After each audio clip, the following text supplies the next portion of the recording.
Ang solar flare ay isang phenomena kung saan nagkakaroon ng explosion o pagsabog ng electromagnetic radiation mula sa araw. Ang electromagnetic radiation na ito ay isang enerhiya tulad ng radio waves, gamma rays, X-rays, microwaves, at visible light.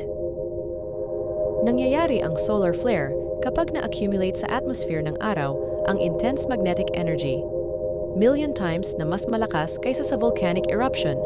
Kaya, nagre-resulta ito ng geomagnetic storm sa Earth.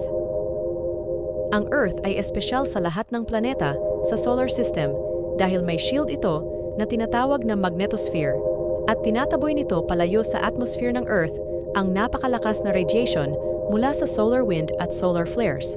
Mayroon ding makapal na atmosphere ang Earth kung saan ang mga nakakapasok na radiation ay inaabsorb. Ito naman ang tinatawag na stratosphere o ozone layer. Ano nga ba ang epekto ng solar flare sa mundo? Taong 1859, huling pinakamalakas na geomagnetic storm ang naitala sa kasaysayan o mas kilala sa Carrington Event. Wala naman itong naging masamang dulot sa kalusugan ng tao o sa anumang buhay sa Earth, ngunit nasira nito ang telegraph communication ng panahon na yon.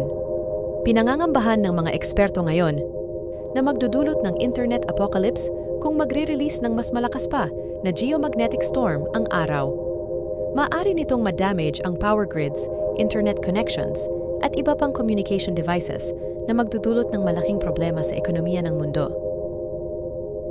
Kaya patuloy pa rin ang pagre-research ng mga eksperto sa kung paano mapoprotektahan ang electrical systems laban sa geomagnetic storms upang maiwasan ang ganitong problema sa hinaharap.